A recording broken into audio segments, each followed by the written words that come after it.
Welcome to NarrativeNook Audiotales, where enchanted stories come to life. If you enjoy our stories, please subscribe, like and share to support our channel. Enjoy listening.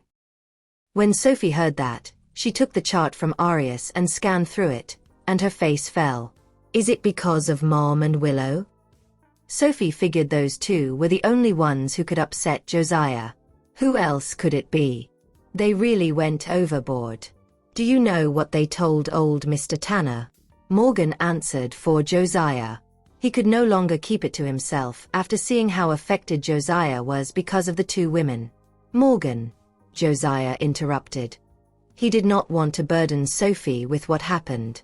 Grandpa, I know exactly why they came. Morgan doesn't have to tell me anything. Sophie could read Charmaine and Willow like open books. The shares she had was the thing they were after. Don't worry, Grandpa. I made you a promise and I will see to it that it happens. As for Willow and Mom, you don't have to worry about them. They can't do anything to me. It pained Arius to see Sophie having to take such a heavy burden on her own. Sophie, you should just go to Anglander with me. There's nothing for you here. Arius had an impulse to just take Sophie away with him to a faraway place so he could shelter her from all the harm and threats she faced. When Josiah heard Arius' suggestion, he looked up at the young man and fell into deep thoughts. So he's back because he wants to bring Sophie to Anglander? Sophie, you should just go if that's what you want. You don't have to worry about me. Deep in his heart, Josiah knew Sophie was no ordinary kid. She was talented and she should chase after her dream. Sophie clenched her fists at his words. Grandpa, this is not up for consideration. I will be taking my university entrance exam here. She wanted to spend more time with Josiah because his days were numbered. As for her future, she still had a long way to go. Come over here, Josiah said lovingly. He knew what was in her mind and he could not help but feel sorry for the child. Sophie walked over and let the old man pat her on her head like an obedient child. This side of her was new to Arius. She was the luminary in Horrington, so it was difficult for Arius to connect that image of her to what he saw at that moment. Over on the outside, Tristan had just arrived at the door when Arius spoke about taking Sophie away. He did not mean to eavesdrop. It just happened that he overheard the conversation. What is going on? So he's here to take Sophie with him. Tristan pulled his hand away from the door handle and went over to the staircase. He lighted a cigarette and smoked on pensively. Who is Arius to her? Will she go to Anglander with him? Back at the ward, Sophie had received a call from Tristan earlier saying he would come to visit Josiah. Since she had waited for some time, she decided to just go out to look for him, leaving Arius and Josiah in the room on their own. So Ari, when are you taking Sophie to Anglander? Josiah figured he should know the details of the man's plan. Grandpa, I suppose you've heard of Dr. Smith? He met Sophie 4 years ago at Anglander and has since wanted her to be his mentee because he saw the potential in her. I came back this time not just because I had to perform your surgery, but also because I want to take her back with me. Josiah saw the truth in what Arius said. The university entrance exam should not be just an excuse for Sophie. She was so gifted she would ace the exam. In fact, Josiah believed she could apply straight to any prestigious university in the world without even taking the exam. That thought excited him. I knew she is different. She's a bright girl. See, Morgan. Isn't Sophie amazing? She's different from everyone else. That's why I like her so much. Morgan was equally surprised to hear what Arius said. Everyone had heard of the founder of the Medical Association, but none of them had actually seen him in person before, so it went without saying that Josiah and Morgan were astonished when they found out that a legendary figure like that man would want to keep Sophie under his wings. Ms. Sophie is a genius. I'm sure she will be a star in the future, Morgan praised in admiration. The thought of it put tears in Josiah's eyes. All achievement comes with a price, and so will Sophie's, but it's okay. I just want the best for her. It will be worth the sacrifice. Ari, you don't have to worry about me. I just want Sophie to get the best training. She's my granddaughter. She must be the best. Meanwhile, Sophie was looking for Tristan when she saw him at the staircase, engulfed in a cloud of smoke. "What are you doing here?" she asked gently, walking toward him. "Why don't you just go in and see Grandpa?" Her tone naturally softened when she saw Tristan. Hearing her voice, Tristan quickly snuffed out the cigarette. "Don't worry about me. I smoke sometimes too." Despite what she said, Tristan still put out the cigarette. "Smoking is not good for your health. I don't want you to be a second-hand smoker. You should get rid of that habit too." All Tristan could think about was her. "I know," she replied shortly. Although she had said that she did not mind, she still felt touched when she knew Tristan was being considerate of her. "Why didn't you go in?" "Oh well. I just wanted to take a smoke," Tristan said dismissively. He put his arm around her shoulder, pushing her toward the ward. "Hold on a second. You reek of smoke. Grandpa wouldn't like that." When Tristan realized Sophie wanted Josiah to have a good impression of him, he felt she actually cared about him, and he was heartened. They stood outside for a while more until Sophie pushed the door open. "Tanny." Josiah greeted him enthusiastically when he saw Tristan. It was apparent that the old man was in a good mood. "Hi, Grandpa. I came to see you right after I finished my work. I heard someone pissed you off earlier." "Nah. Don't listen to Sophie. I didn't get angry. I've been feeling good this whole day." The possibility of Sophie having a bright future ahead of her lightens Josiah's mood. "I'll make a move first then. I'll see you in a bit, Grandpa." After briefing Sophie on a few things, Arius left to attend to other matters. After Arius went off, Tristan and Sophie sat down to talk to Josiah, but before they could even talk much, a knock came from the door. Without waiting for anyone's permission, the door was flung open, and in came Constance with a mountain of gifts. The woman froze the moment she saw Tristan, but she quickly collected herself. "I'm here for Mason today. I have to focus on my goal."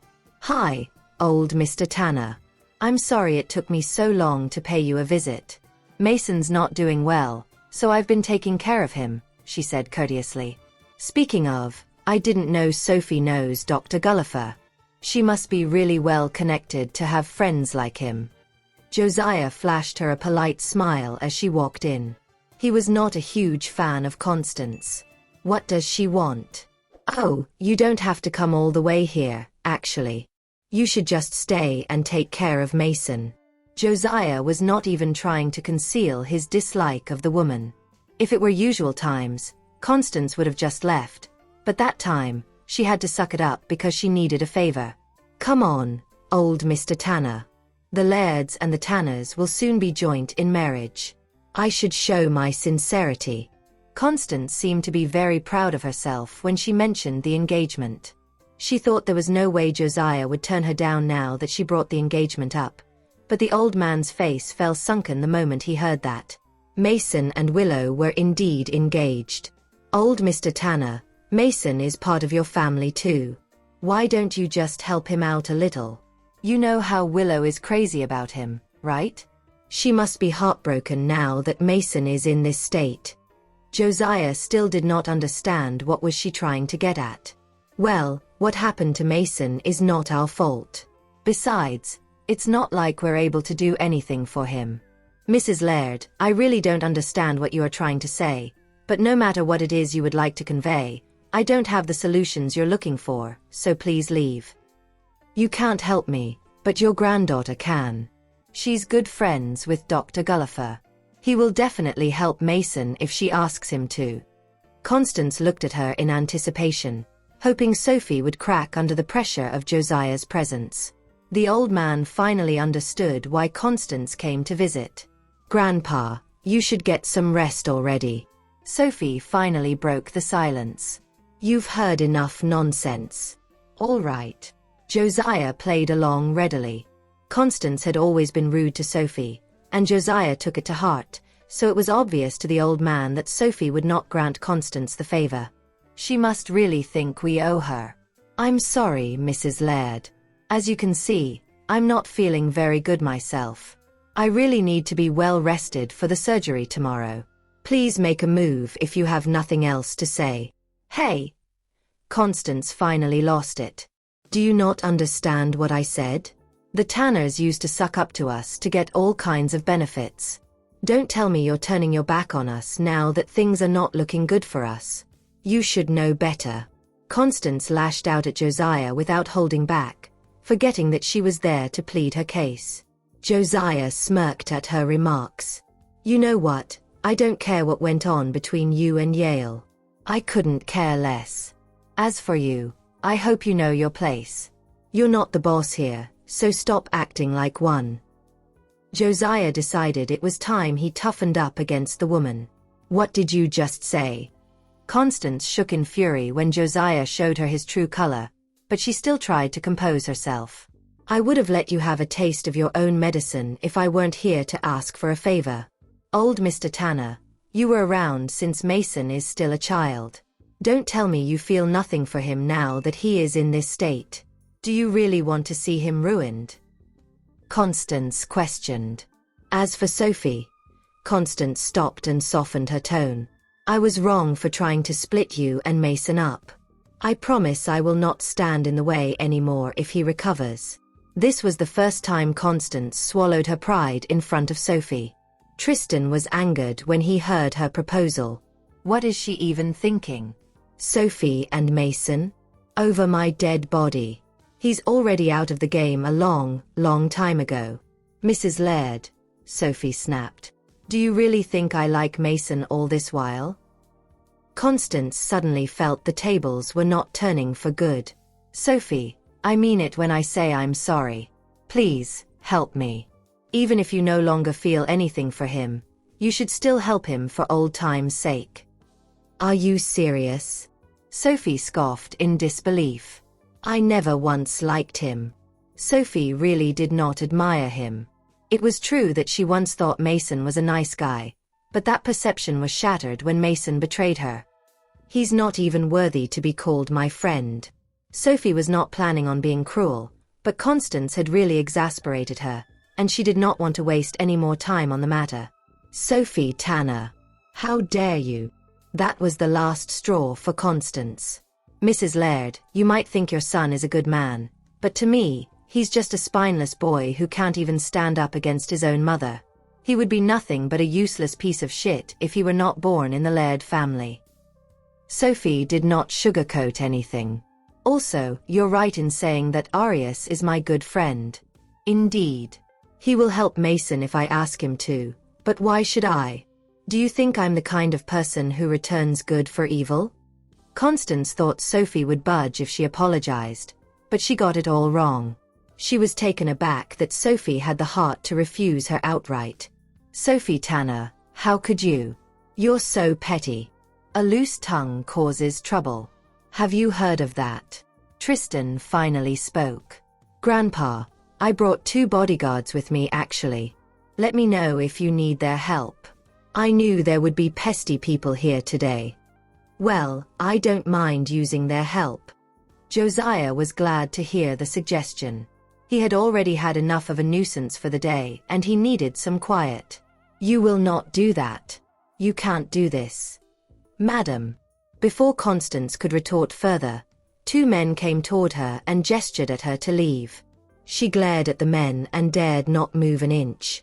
Seeing Sophie had no intention of interceding, Constance yelled at her. Sophie Tanner. You can't do this to me.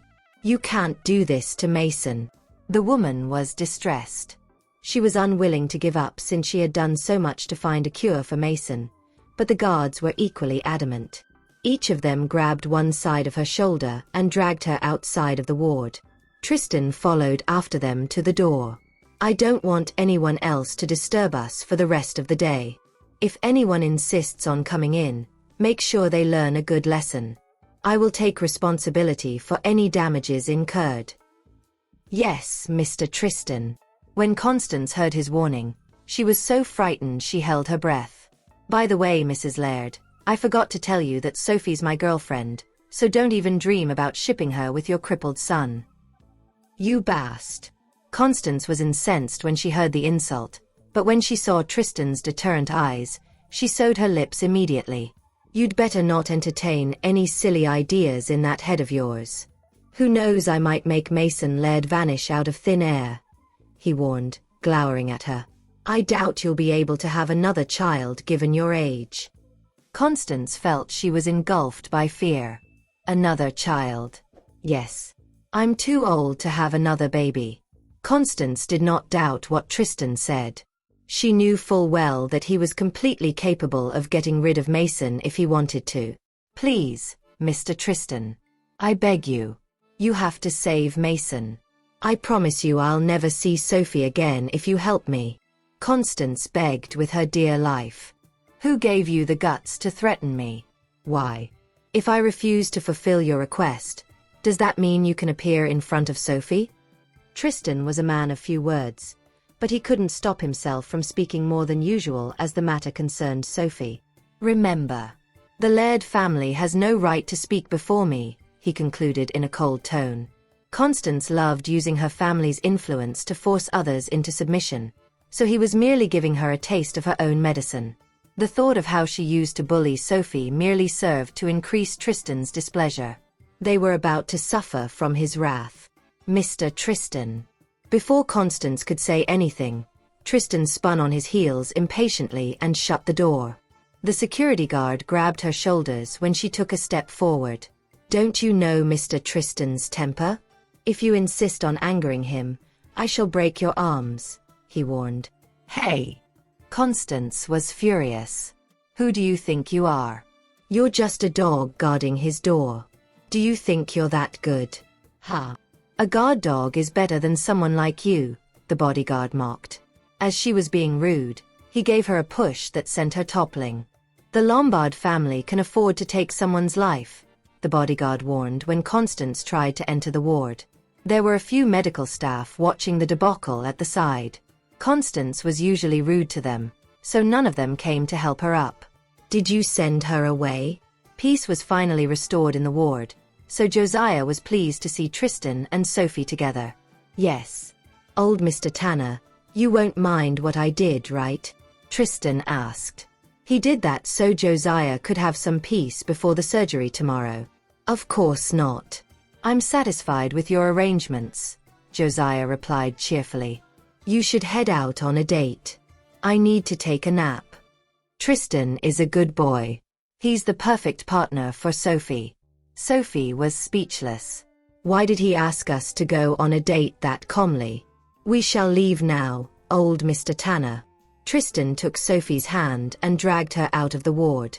Sophie said nothing and allowed him to take her out. Mr. Tristan, where will we go on a date? Sophie joked. She was obviously in a jovial mood. As long as I'm with you, it doesn't matter where we go. Sophie was joking, but Tristan was serious. Everything that concerned Sophie was his top priority. As his gaze was too serious, Sophie didn't know how to respond. Right then, she noticed it was snowing outside. After she left for Horrington, she hadn't seen any snow for 5 years. Tristan realized she was staring at the snow and led her out. Outside the hospital, Sophie flashed a grin at the sight of the falling snow. It had been ages since she last seen a snowy scene. Stretching her hand out, she watched as a snowflake landed on her palm and melted. It was snowing heavily. A while later, her head and shoulders were full of snowflakes. Tristan helped her put on the hood on her head. Looking up, Sophie met his adoring gaze that threatened to drown her. Is it cold? Tristan asked. Not really. Sophie rubbed her hands. She had the urge to build a snowman, but the snow wasn't thick enough. I'm cold, Tristan told her. Before she could react, he hugged her. Opening his coat, he pulled her into his embrace. That was the first time someone had ever hugged Sophie. Her cheeks burned, and she couldn't stop her heart from racing. The snow kept falling, and the scenery was gorgeous, but Sophie was no longer enjoying the scenery. She only had eyes for Tristan. Let's head in. My feet are freezing. No matter how pretty the snow was, one would freeze after standing in the cold for too long. They both turned to leave.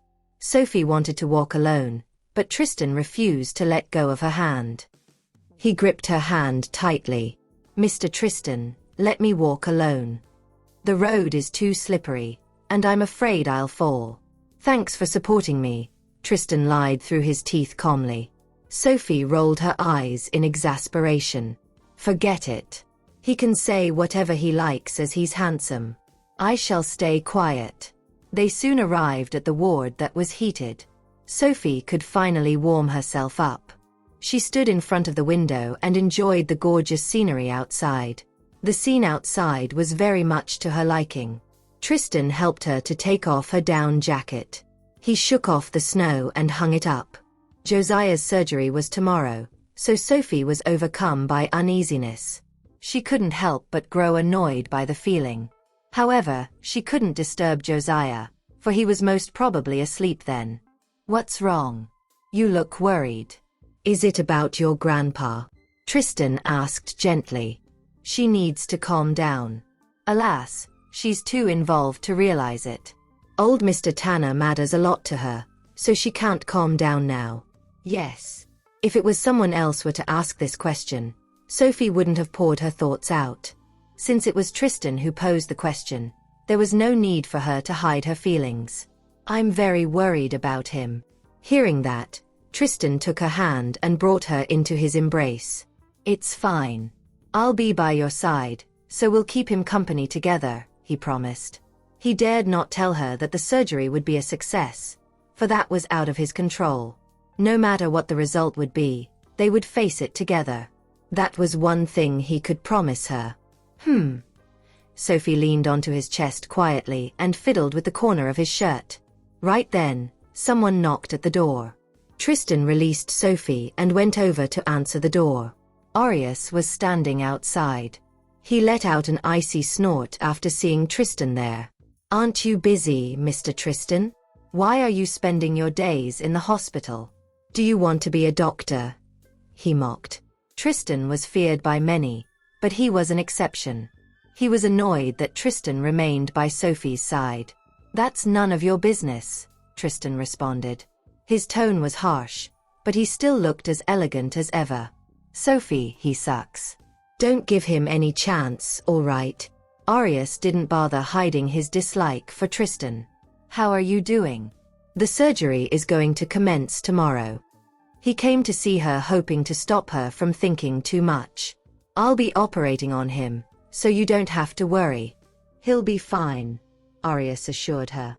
He was actually afraid that something would crop up, but Josiah would be in grave danger if no one were to operate on him.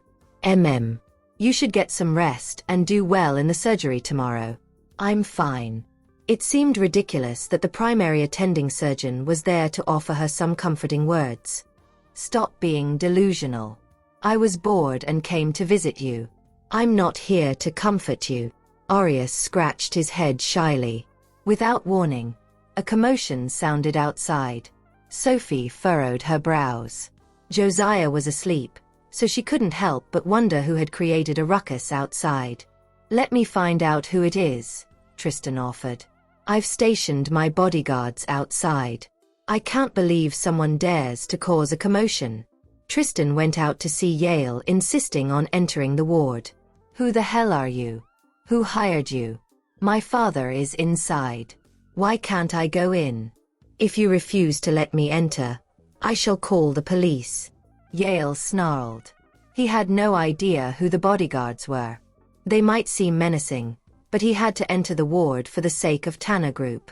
"You're not welcomed here. Please leave right away." Tristan scowled when he saw Yale outside. Yale's expression was twisted in fury. "It's you again. You plot to stay with Sophie so you can get Tanner Group for yourself, right?" he barked furiously. Tristan never knew someone would accuse him of going after Tanner Group. "Seriously? Do I even need to go to this extent just to get Tanner Group?" Arius and Sophie emerged from the ward and immediately spotted Yale. "Do you need anything? If the answer is no, please leave." "You're not welcome here," Sophie snapped. Her father was obviously here with an ulterior motive. "Sophie, what do you want? Why won't you let me see your grandpa?" You want to keep all the Tanner family's assets for yourself, right? My God, our family is unlucky enough to have someone like you, he complained. Sophie was speechless. Indeed, no one but Yale wanted Tanner Group, for it wasn't even worth that much. You may leave now. There was no need for Yale to come here if all he wanted was the company, for Sophie didn't want to waste time with him. What do you mean by I may leave now? I demand an answer. Why would I leave? I will allow Dad to go for surgery, but first, he has to decide the heir of Tanner Group. If anything happens to Dad during the surgery... Shut up. Sophie's voice was so vicious that she sounded like Hades in person. Ever since Grandpa decided on the surgery, have you ever said anything nice? Yale, you are nothing but a beast. If Yale hadn't gone overboard today, Sophie would not have flown into a fit of rage. Each and every word he uttered proved he wanted nothing more than Josiah to die on the operating table. Yale's expression was grim after getting yelled at by his daughter in public. However, he refused to leave. I'm not cursing Dad. Someone is greedy enough to help outsiders get our money. I have to put my guard up, he argued and shot Tristan a pointed look. Arius let out an angry snort. Never in his life had he seen someone like Sophie's father. Is he even her biological father? How could he be this ridiculous? Do you know who he is? Your family's wealth is nothing to him. Stop humiliating yourself, Yale. Yale remained stubborn. I don't know who he is, and I don't wish to know. All I want is to guard Dad's wealth. Mr. Tristan, tell him to leave. Sophie didn't think it was necessary for them to continue the conversation, for no one would share her father's sentiments. Wait. Yale refused to give up just yet. Sophie, Tanner Group is mine. No one can get it from me, he announced. Tristan made a phone call. Soon, Felix arrived with a bunch of men. Yale gaped in disbelief when he saw Felix.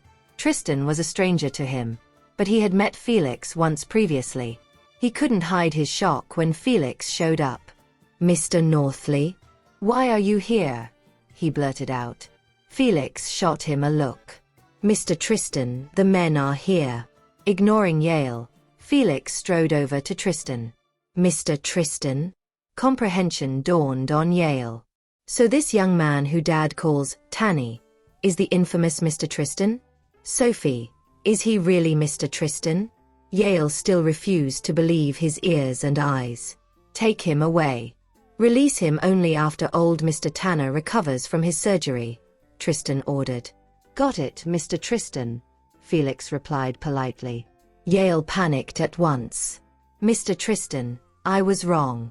I didn't know it was you. I wouldn't have said those words if I do. Please forgive me, he pleaded.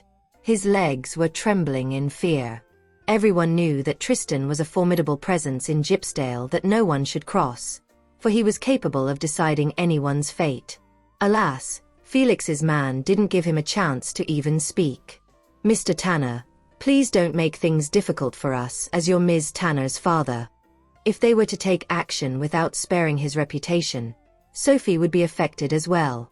Just take him away, Sophie ordered. She wouldn't let anyone affect Josiah's mood before his surgery. He should be grateful that they were only locking him up elsewhere without harming him. Sophie, I'm your dad. How could you do this to me? Where are they taking me? You can't do this to me, Yale yelled. His voice was so loud that Sophie's expression turned dark. Grandpa is asleep. He said he didn't want to see you. If he wishes to see you after his surgery, I'll bring you to him, came Sophie's icy reply. Sophie. Take him away. Sophie no longer wanted to hear his voice. Sometimes, she couldn't help but wonder if Yale was truly her father, for he was nothing but a coward.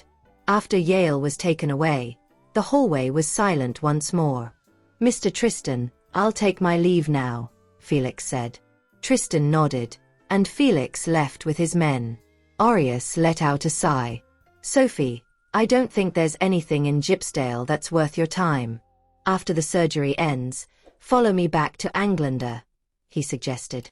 Tristan shot him a frosty look but said nothing else. Let's talk about that after the surgery. Sophie didn't want to think about that for now. Why don't you sleep in my room? The director renovated it previously, so it is much more comfortable than being in the wards.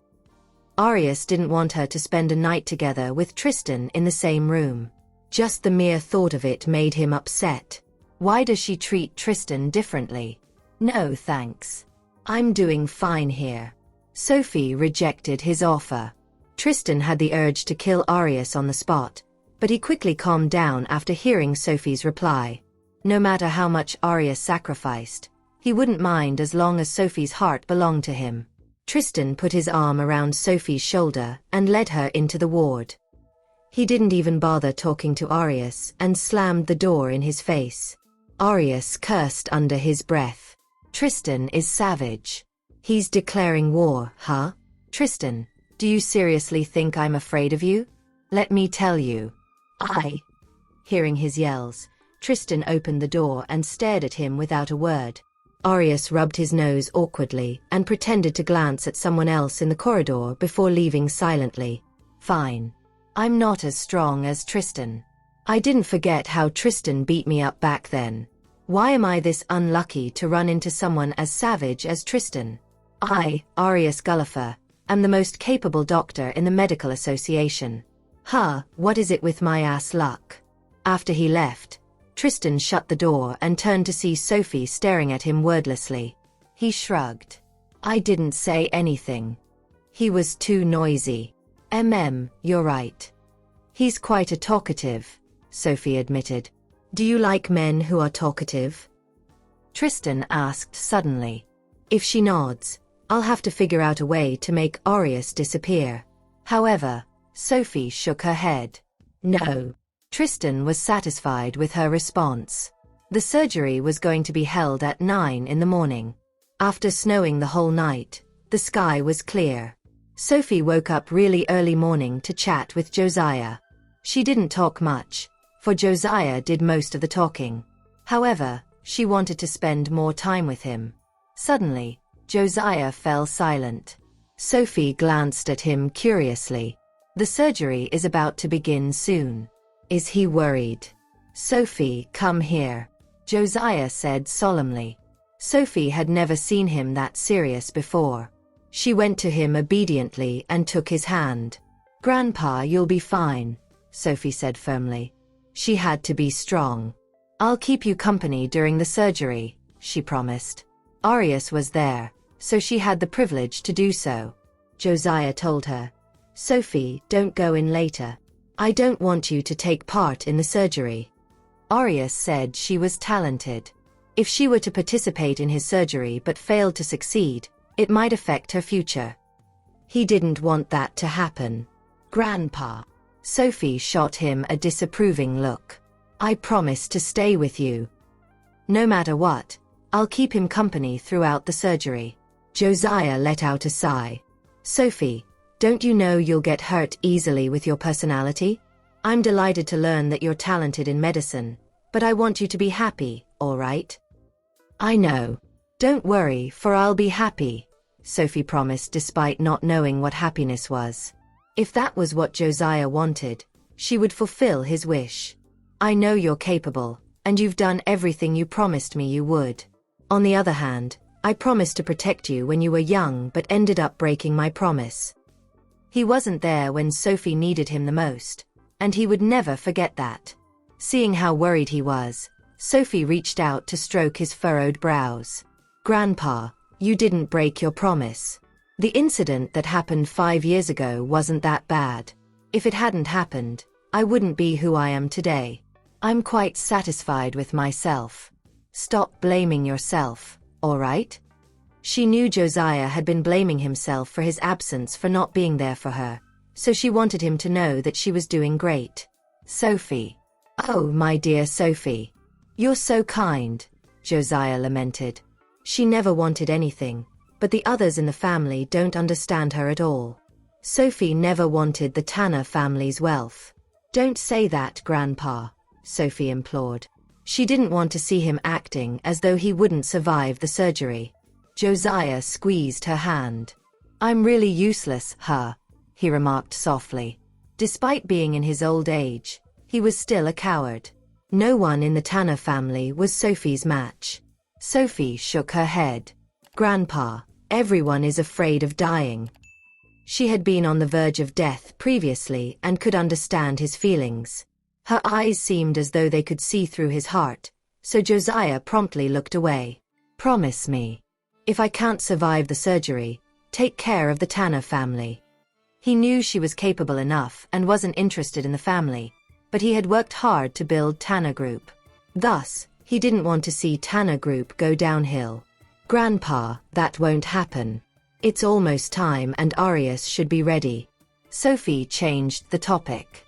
Everything was ready, so all Josiah had to do was play along. To her surprise, he refused to leave his bed. Promise me. I don't want to die with any regrets, he insisted. Yale was his only son, so there was no way he could ignore his son's plight. Okay. I promise you, came Sophie's answer.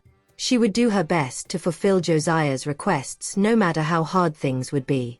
Besides, this request was pretty easy to complete. Your dad caused a ruckus yesterday, right? Tell Tanny to release him. Josiah wanted Yale to stay by his side at that moment. Sure. Sophie agreed right away. When Josiah was pushed out of the ward, Yale and Charmaine were already waiting outside the operating room. Willow was also there. For the first time in his life, Yale felt a wave of agony wash over him.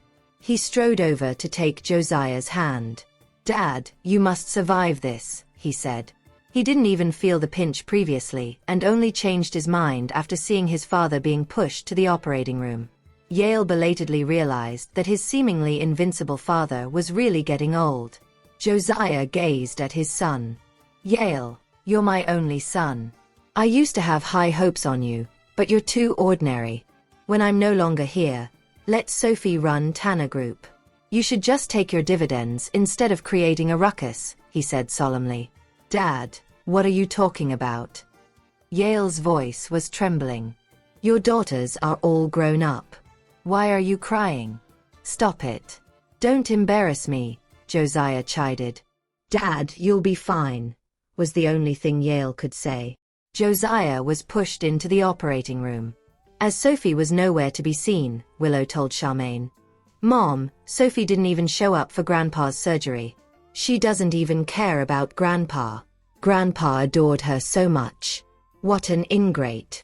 Willow, mind your own business, Yale warned. Tristan was too scary. They didn't hurt me, but I was locked up and couldn't make any calls with my phone. That was a horrible experience. Dad, I was being honest. I feel bad for Grandpa, Willow responded with pouted lips. Yale snapped. Your grandpa can decide that himself. Charmaine cast him a dubious look. What's with him? He used to despise Sophie. What happened to him today? Before Willow could say anything, Yale chided her harshly and stopped her from saying anything else. Willow fumed silently. Why is everyone going against me? Mom, I feel a little unwell.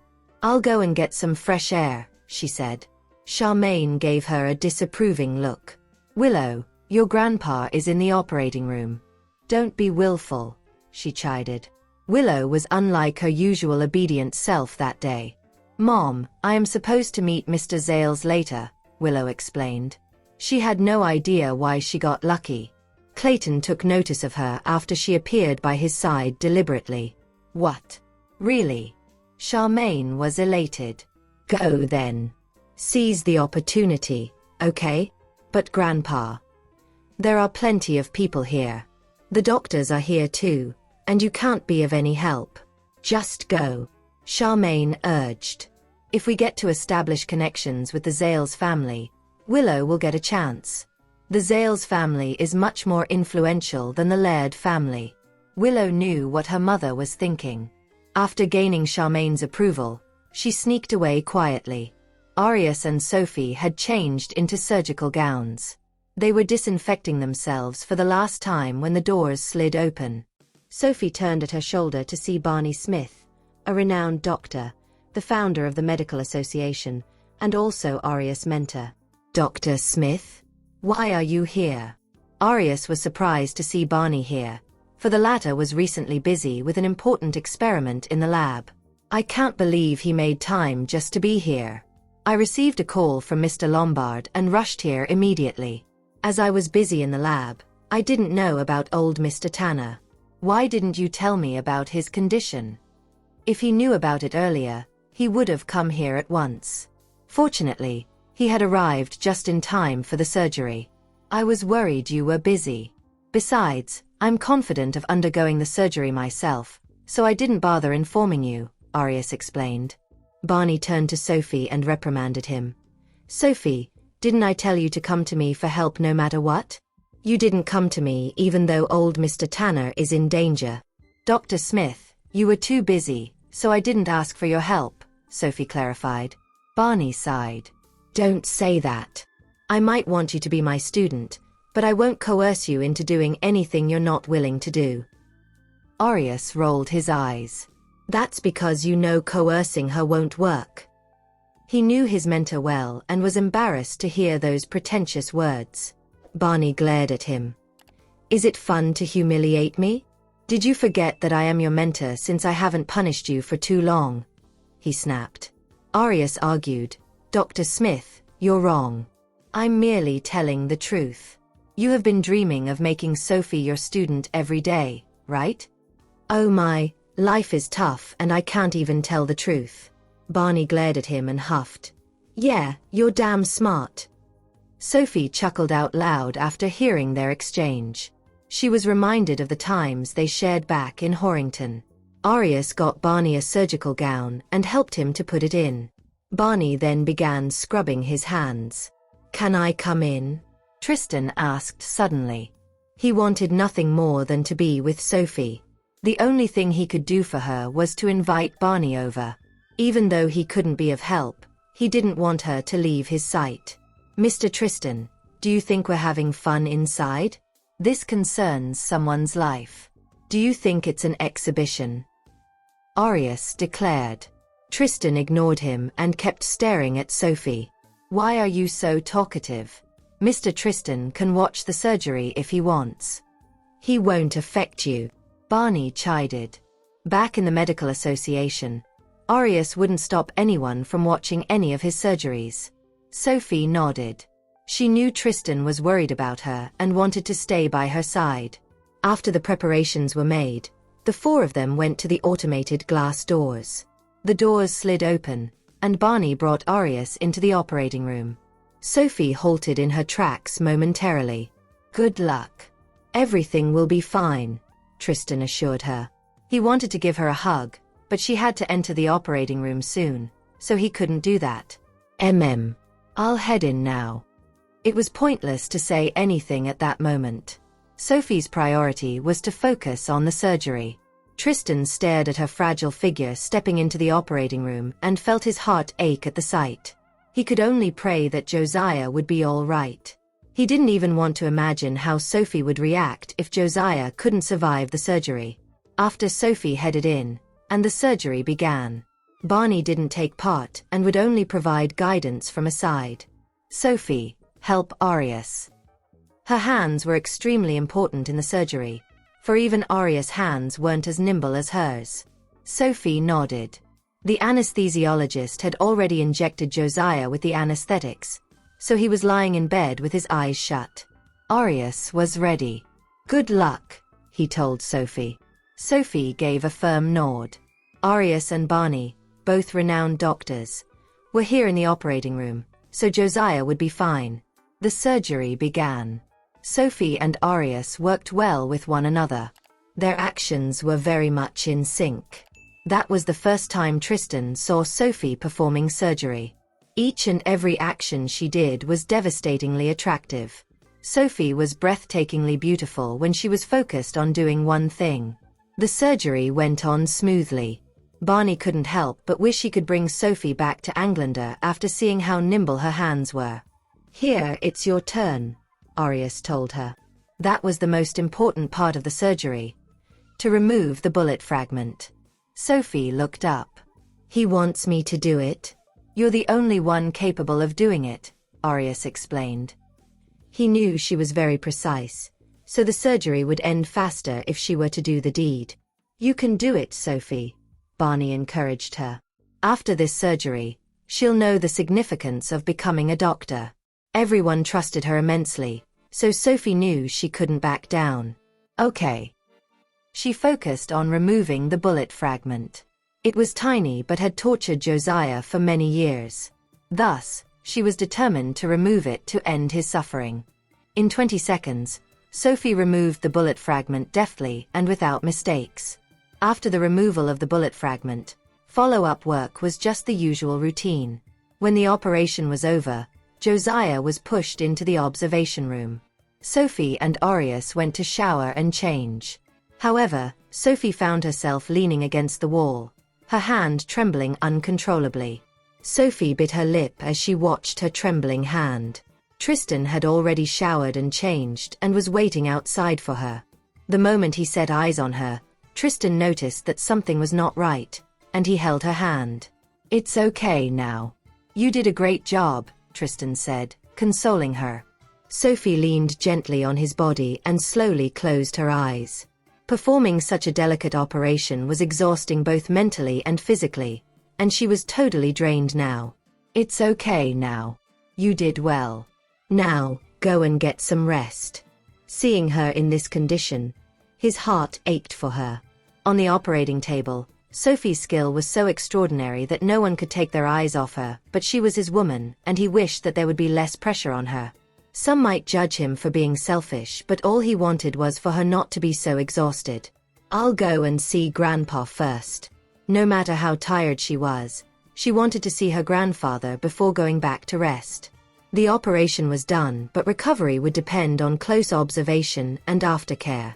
Okay, I'll accompany you to see old Mr. Tanner first. After seeing him, you can go back to rest. I'll stay there and everything will be fine. He could take over her place to watch over him. Sophie did not protest as she really needed to rest for a while. Besides, Josiah would take several hours before waking up. Josiah had been wheeled into the observation room and visitors were not allowed in. So, she went in alone. Grandpa, I've done all that can be done. It all depends on you now. You've always been my hero, so I am sure you can pull through. You won't let me down, will you? Her grandfather was a veteran. He had been through the war and was an indomitable hero. If it was not for that tiny bullet fragment, he would not leave his beloved job. After speaking a few words, Sophie came out of the observation room as she could not stay long. Yale saw her coming out. Immediately he asked with concern, Sophie, how is your grandpa doing? After he was wheeled out, we asked many doctors, but they were not familiar with the case. At that point, Yale's attitude towards Sophie improved a lot. Realizing that Tristan was on her side, Yale did not dare to show any disrespect. After all, the Lombard family was very prominent in the city of Gypsdale. The operation was a success, but we will only know the whole picture after Grandpa wakes up. After all, he was advanced in age. Younger folks may take a few days to recover, but he would take longer. The successful operation is a good thing, Yale mumbled, almost to himself.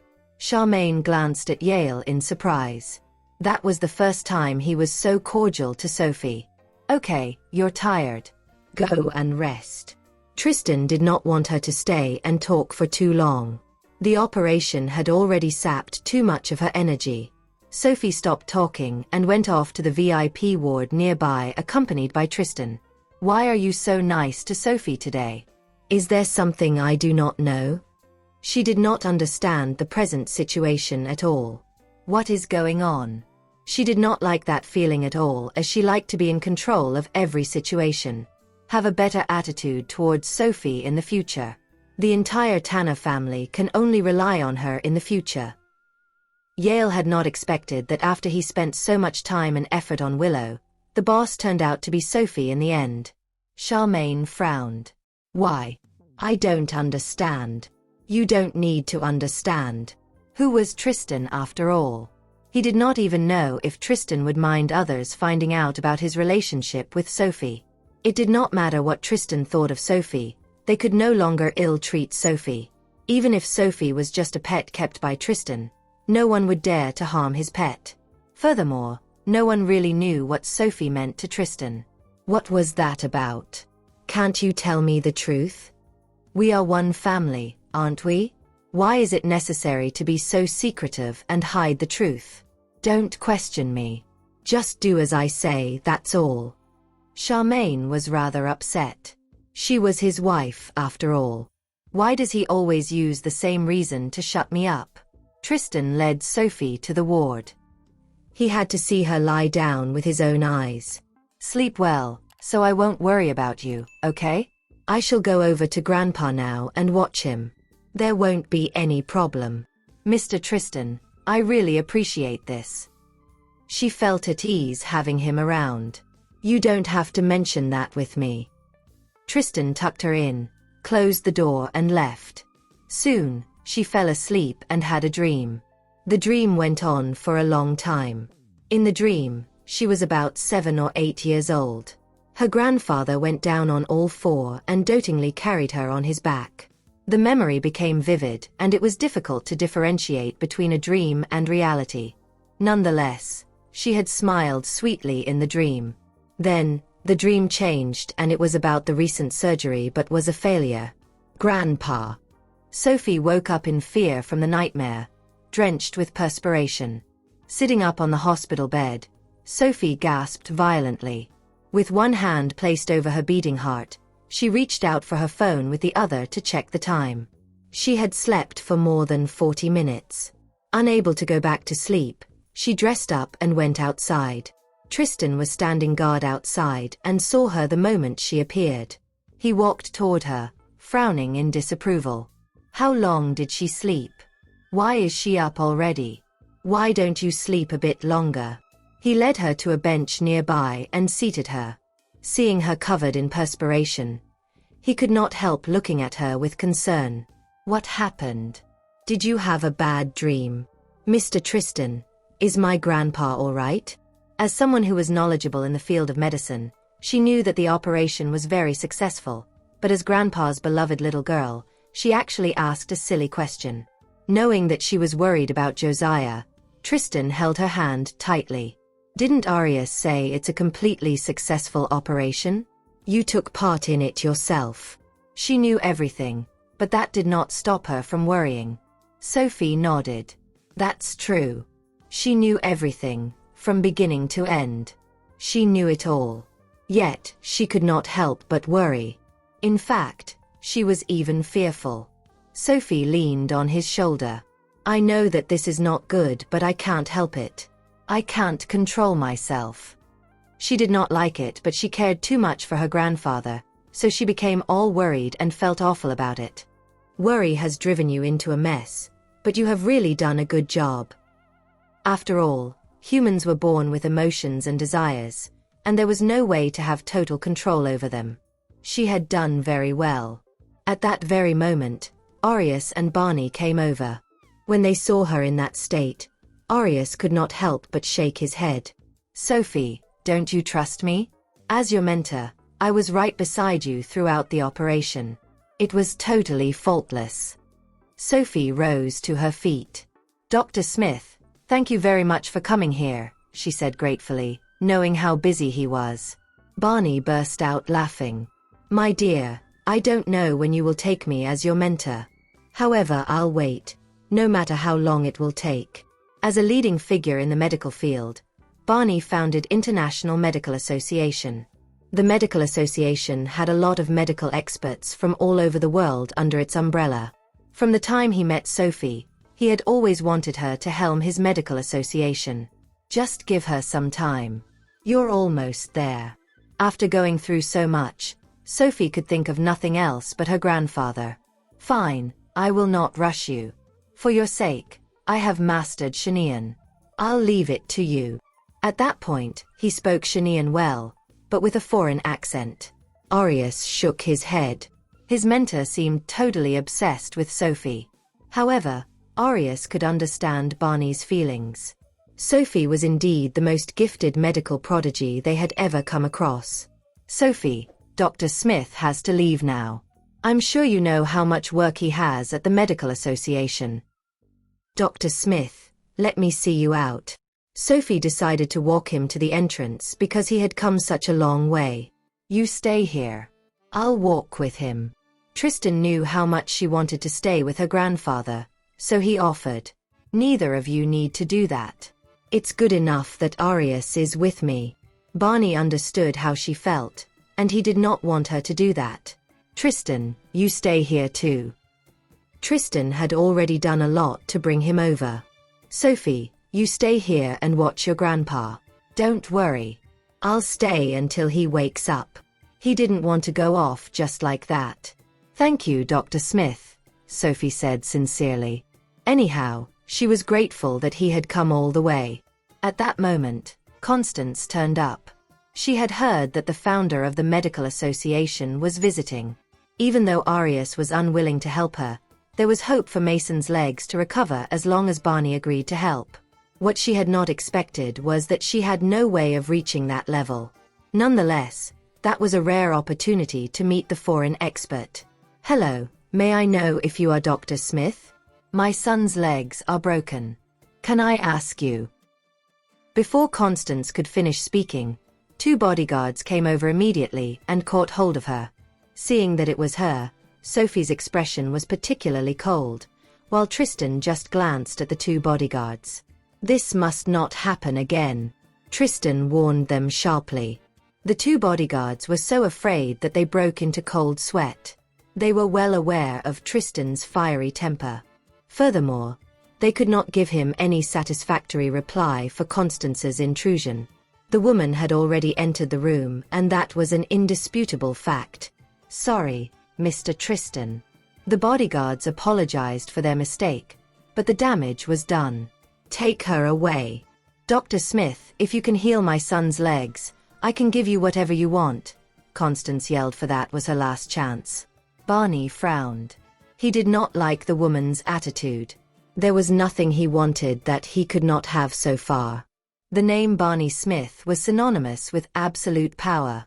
Where fame and fortune were concerned, he had everything. If there were anything he wanted then, it was Sophie. Constance was taken away even while she was still trying to convince Barney.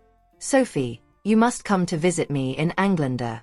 Even if you do not wish to join the Medical Association, you can at least check it out.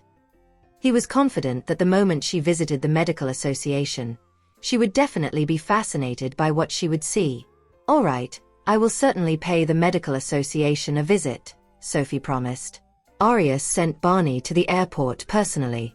Tristan had made arrangements for his flight. Mr. Tristan, old Mr. Tanner is awake, a staff came over to report. When Sophie heard that her grandfather was awake, she went over immediately. She went in and saw that he was indeed awake. Seeing Sophie, Josiah raised his hand slightly. He was awake, but still unable to talk. She went to him and held his hand. Grandpa, don't worry.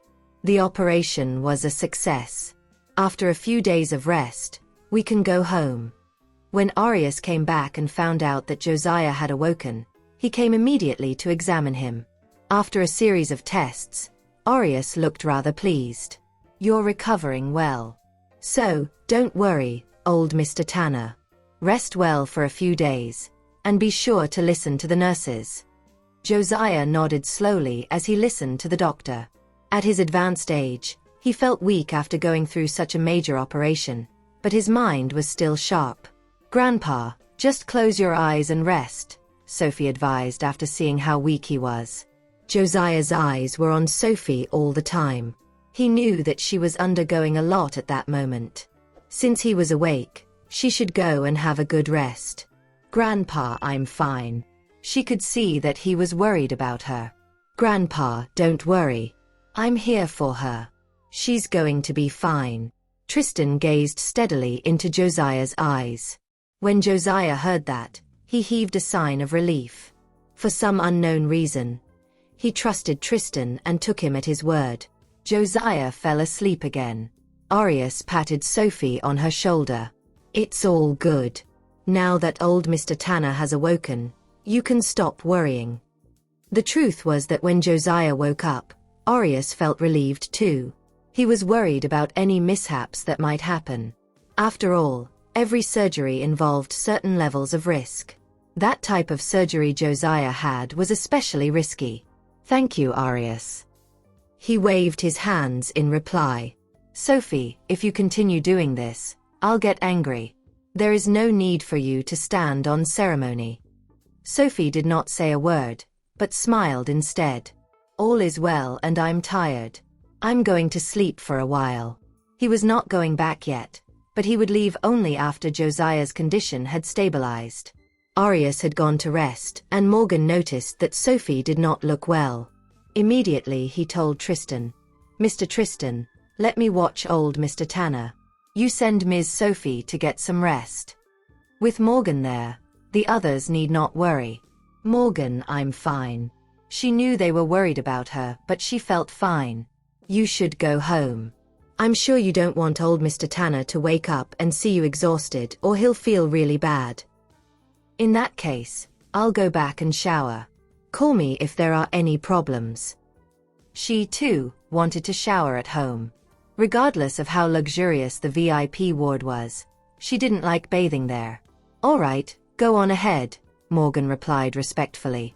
After Tristan returned to Wisteria Apartments with Sophie, he, too, took a bath when Sophie went to take a shower. Despite spending the last few days in the hospital, he only managed a single quick bath. After all, the conditions at the hospital were considered terrible for someone like him. When he was done showering, he heated up a glass of milk for Sophie and estimated the time she needed before knocking on her door. Upon hearing the knock, Sophie opened the door, wrapped only in a towel with her hair still dripping wet. The wet look and perky bosoms that greeted him felt like a siren song calling out to him. Tristan, unable to help himself, gulped before feeling embarrassed by his own reaction. "Have a glass of milk before you sleep. We'll be going to the hospital again tomorrow." When Sophie received the glass from him, she brushed against his warm fingers, causing her to flinch in reflex. Under such circumstances, it was all too easy for both of them to feel awkward. After a grueling few days, you can finally get some proper rest. Sophie's gentle voice continued to claw at his heart. Tristan nodded. I'll be next door. Call me if you need anything." With that, he came out of her room reluctantly. Sophie's gaze trailed his silhouette until he returned to his room before drinking the warm milk he had prepared. After lying in bed, Sophie slept especially well, probably due to the effects of the milk. By the time she awoke, it was already 3 in the morning. Hunger was what had woken her up. With her stomach growling, she couldn't help but feel annoyed. In the end, she decided to get out of bed. The moment she opened the door, Tristan heard her movements, causing him to come out too. "What is it? Where are you going in the middle of the night?" he asked anxiously, worried that something might have happened to Josiah. Sophie's heart was warmed by the concerned look on his face. "It's nothing. I'm just feeling hungry, as I had barely eaten during the day." However, she wasn't sure if there were still any food delivery services available at night.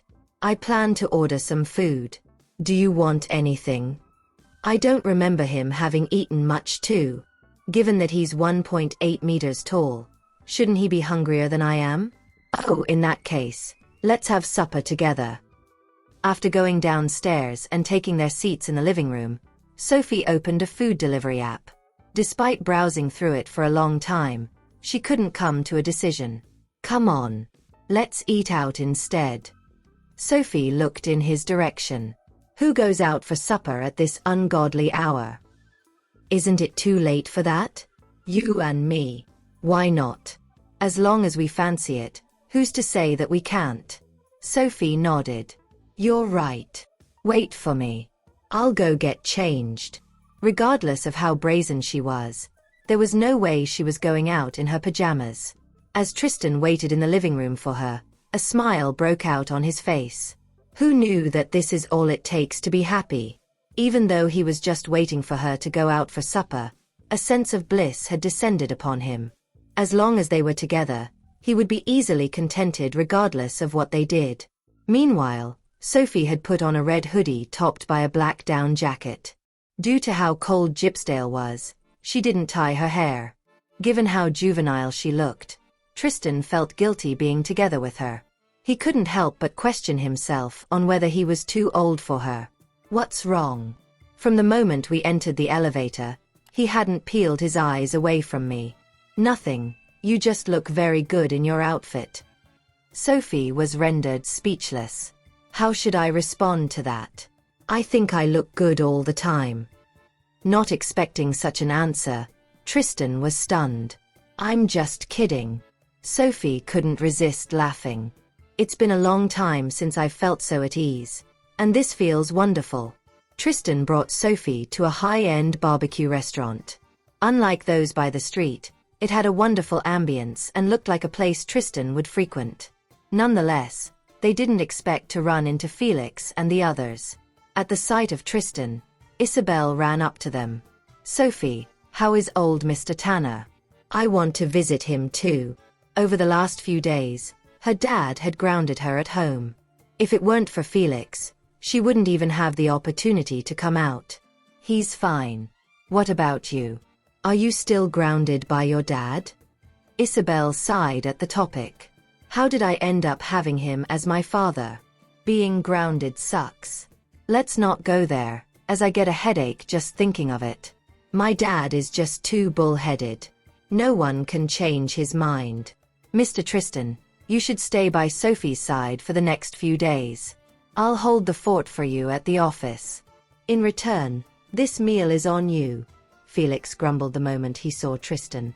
Fine, I'm buying. I'll make sure you go home drunk, or my name isn't Tristan. Felix was stumped. I was just making a casual remark. Getting drunk is such a horrible feeling to have. Mr. Tristan, I'm sorry. You win. Please let me off the hook. When Charles and Sean saw Felix's cowardly reaction, they burst into laughter. Mr. Tristan, Sean and I will be taking our leave as we're done. As for Felix, go ahead and torture him, Charles suggested with a grin. Felix was upset. After I invited you out for supper, is that how you repay me? Charles, you had better not cross the line. Felix rolled up his sleeves as if he was going to get into a fight with them. Ignoring him, Sean gave Charles a tug before leaving, with Felix brandishing his fists in the air behind them. All of you should stop bullying Felix. Don't you think he's really pitiful? Upon hearing the remark, Felix snuck a glance at Isabel, for that was the first time she had ever stood up for him. Even Tristan shot her a look. Felix, you should send her home already. Given how strict her dad has lately been, she might be grounded for life if she doesn't get home soon. Tristan knew his brother's character like the back of his hand. Upon hearing his comment, Isabel, who had wanted to linger a little longer, felt her enthusiasm fizzle out and resigned herself to reality. Sophie, once old Mr. Tanner recovers, I'll visit him again. As of now, I won't bother him yet. Sophie nodded in acknowledgement. Go on now. Poor girl. After being reluctantly led away by Felix, Isabel would turn around with a pitiful look on her face every few steps she took. When she saw Isabel's miserable expression, Sophie couldn't help but ask, Mr. Tristan, as Isabel's uncle, can't you put in a good word for her? There's nothing wrong with joining the entertainment industry as long as that's where her passion lies. Considering the Lombard family's position in Gypsdale, no one in the industry would dare take advantage of her in the event she does. I'll talk to my brother about it in a few days. As he was occupied with Josiah's matter, he had no time to spare for Isabel's affairs. Nonetheless, since Sophie had made a request, he would definitely get to it. After leading Sophie to a private room, both of them sat and waited after ordering. The moment Sophie went online, Butterfly's messages came in. Butterfly. Phantom, you're finally here. Have you been busy? Why haven't you come online recently? Phantom. I've been busy taking care of things at home. Did something happen? How are things at Wings of Light? Butterfly. What's wrong? Do you need our help? If you do, just press 1. Sophie couldn't help but smile at Butterfly's joke. Phantom. I'm fine. My grandpa has just gone for an operation. There's nothing you can do even if you're here. Butterfly. I see. In that case, I'll visit him tomorrow. Just give me the address. Phantom. That's not necessary. He's still recovering and needs a lot of rest. Butterfly. All right then. I'll visit him when he's better, as I've been planning to see him for some time. Please keep me updated. Phantom. Is everything all right with Wings of Light? Butterfly. It's fine. Their influence has been expanding under my leadership, so there's nothing for you to worry about. Phantom. Okay, I'm logging off now. You should rest early too. I know Butterfly is a night owl, but why isn't she sleeping yet? It's almost dawn now. Butterfly. I can't sleep as I just broke up. From the look of things, I'm really not suited to be in a relationship. Sophie was at a loss for words. She goes through a breakup once a month. I really have no idea what to say. Butterfly. I just keep meeting lousy men. It's not my problem, but the men I keep seeing are terrible. Phantom. I have to go, as I'm about to eat. Tristan's gaze was fixed on her as she was chatting with Butterfly from the moment she sat down. After logging out of her phone, Sophie put it aside. Who was it? How can there be someone who has a greater hold on her than me? To the extent that she just can't put down her phone? A friend. As Tristan still didn't know that she was Phantom, it wasn't the right time to tell him about Butterfly yet. Fine. Sensing her reluctance, Tristan didn't press on. When the food was served, Sophie grabbed a skewer of grilled meat and took a bite. Even though it was delicious, she didn't feel that it tasted much better than one from a street stall. Since spices were the most important ingredient in a barbecue, she enjoyed the particular restaurant's spice rub. Sophie, who noticed Tristan wasn't eating, handed a skewer to him. Aren't you hungry too? Dig in. Instead of receiving it, Tristan grabbed her hand and took a bite from her skewer. Sophie was rendered speechless. Does he want me to feed him? She let out a sigh. This is such a pain. Must I also feed him during meals whenever we're together? Even though she was famished a while ago, she became full after just a few skewers. In spite of that, Tristan ordered a serving of mashed potatoes for her.